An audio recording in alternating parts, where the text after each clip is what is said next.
To je neverjetno. Pojdem tja dol in ujel nekaj neverjetnih rib. O moj bog, tip je pravkar padel noter! O! To ima!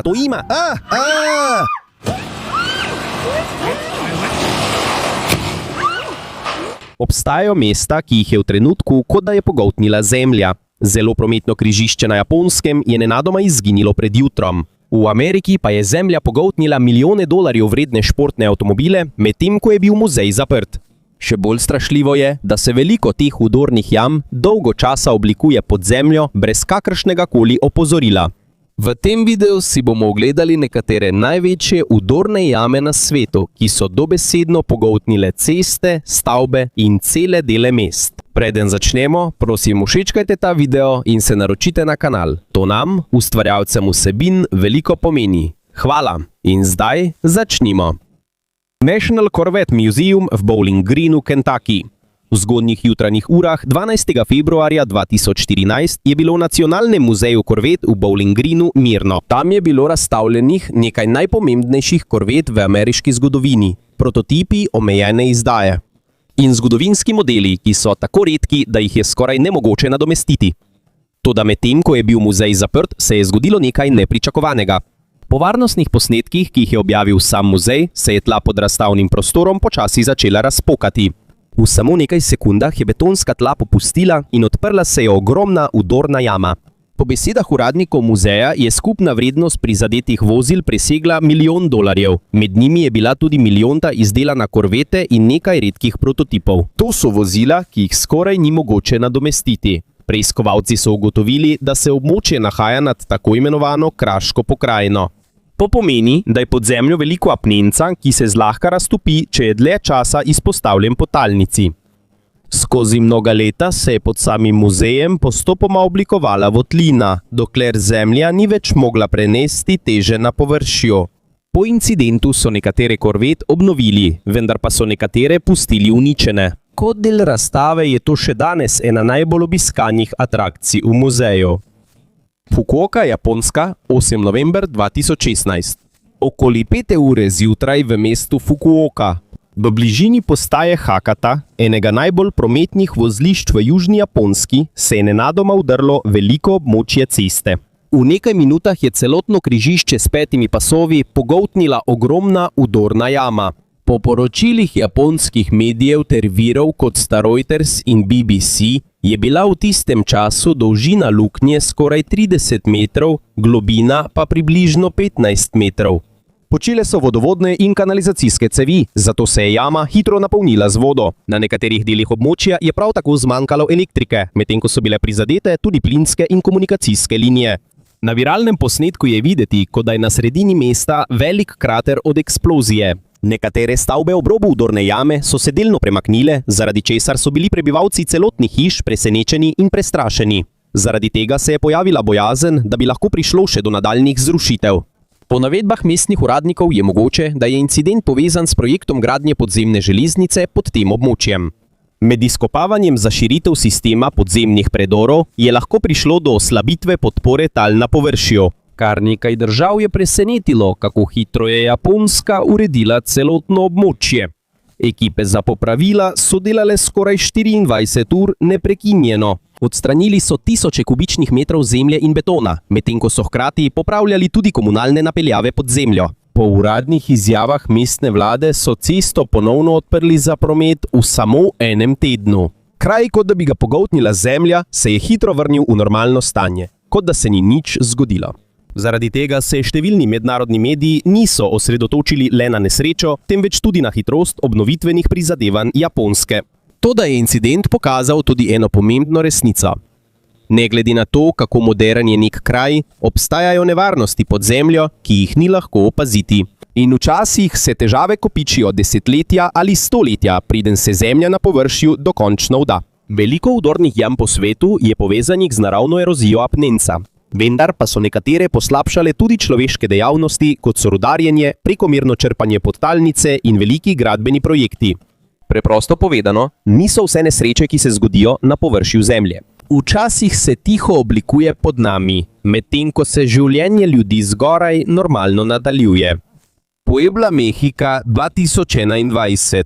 Na mirnem polju blizu Pueble v osrednji Mehiki je nek kmet opazil majhno ugreznino sredi svojega polja. Sprva je izgledala kot navadna luknja. Bila je široka le nekaj metrov, toda z vsako uro je postajala večja. Naslednji dan je bila še globja. Po poročilih Reutersa in drugih mednarodnih medijev v tistem času se je vdorna jama v območju Santa Maria Zacatepec v zvezni državi Puebla hitro širila. Posnetki z dronom so pokazali, kako hitro se je povečala, medtem ko se je zemlja ob robu še naprej sesedala. Še bolj zaskrbljujoče pa je, da je bila hiša tik ob vdorni jami. Po mnenju mehiških oblasti in geologov je mogoče, da je incident povezan s prekomernim črpanjem podtalnice v regiji. Ko se iz podzemlja odvzame preveč vode, se zniža nivo podtalnice in lahko pride do nestabilnosti v sedimentih ter vulkanskih tleh pod območjem.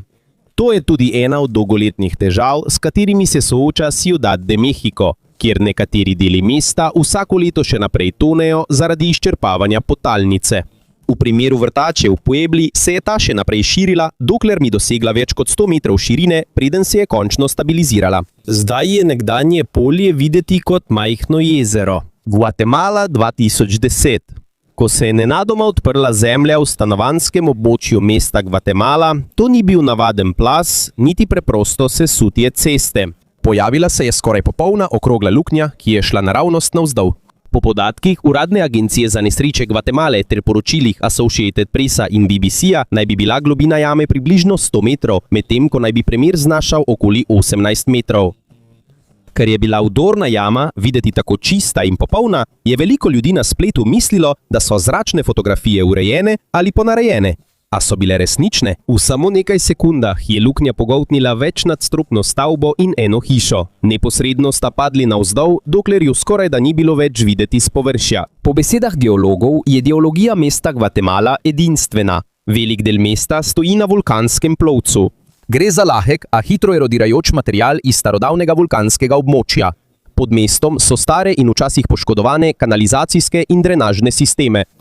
Ko voda izteka iz cevi, postopoma razjeda vulkansko prst pod mestom, dokler ne nastane votlina. In ko je praznina spodaj prevelika, se površina nenadoma sesuje. To naj bi še poslabšale močne padavine, zaradi tropske nevihte Agata, ki je prizadela Srednjo Ameriko nekaj dni pred zrušitvijo. Zaradi prevelike količine dežja se je podpora tal pod površjem še bolj oslabila, kar je še bolj zaskrbljujoče, saj to ni bil prvič, da se je kaj takega zgodilo v mestu Guatemala.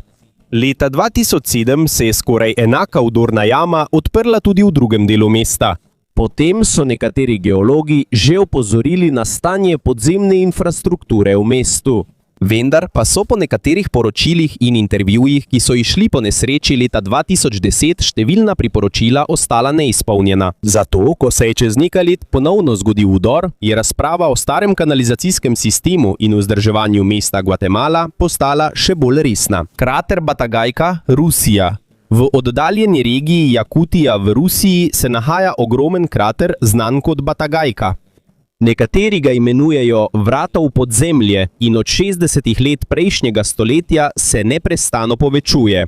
Ni nastal čez noč kot nekatere druge vdorne jame. Po raziskavah znanstvenikov iz Rusije in mednarodnih podnebnih študij se je težava začela, ko so v času Sovjetske zveze posekali velik del gozda na tem območju. Izgubila se je naravna senca, ki je pomagala ohranjati zmrznjeno permafrost pod zemljo. In ko se zemlja sesuje, je še več zmrznjene zemlje izpostavljeno toplemu zraku. To povzroči še hitrejše taljenje. To je verižno reakcijo, ki je skoraj ni več mogoče ustaviti. Skozi desetletja se je krater Batagajka večal in večal, dokler ni dosegel skoraj 1 kilometer. To je dolžina po nekaterih ocenah raziskovalcev. Po mnenju podnebnih znanstvenikov je to območje pomembno tudi zato, ker je kot velik časovni kapsul starodavne zemlje. Tukaj so našli ohranjene ostanke starodavnih živali, vključno s konjem iz ledene dobe in drugimi prazgodovinskimi vrstami, ki so bile tisoče let zakopane v ledu. Toda hkrati s tem obstaja še večja skrb znanstvene skupnosti. Sibirski permafrost vsebuje ogromno organskega ogljika. Ko se stopi, lahko sprosti metan in ogljikov dioksid. To so toplogredni plini, ki še dodatno pospešujejo globalno segrevanje. Zato, za številne znanstvenike, Batagajka ni le preprosta vdornina. To je viden opozorilni znak vpliva podnebnih sprememb na arktične regije. In po nekaterih raziskovalcih v Rusiji, medtem ko se svet še naprej segreva, je možno, da se bo v Sibiriji pojavilo še več takšnih velikanskih vdorov tal.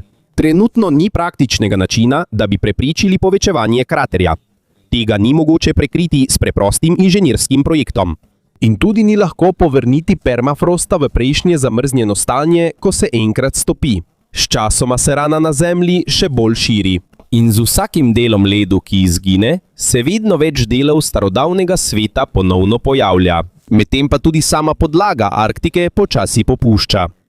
Ker se ekstremno vreme, močne padavine in podnebne spremembe po različnih delih sveta še stopnjujejo, veliko znanstvenikov verjame, da se bo v prihodnosti verjetno pojavilo še več takšnih primerov sesedanja tal. In čeprav sta inženiring in tehnologija danes že zelo napredna, še vedno obstajajo deli planeta, ki jih nimamo popolnoma pod nadzorom. Kajti včasih najnevarnejše nesreče ne prihajajo z neba ali morja, temveč se tiho oblikujejo prav pod našimi nogami. In to je nekaj najbolj presenetljivih primerov, ko so vdorne jame ljudem dobesedno pogoltnile del sveta pred očmi. Kajti na koncu niso le stavbe in ceste tiste, ki lahko izginejo, ko se Zemlja vdere, temveč tudi skupnosti, preživetje in sam občutek varnosti ljudi, ki tam živijo.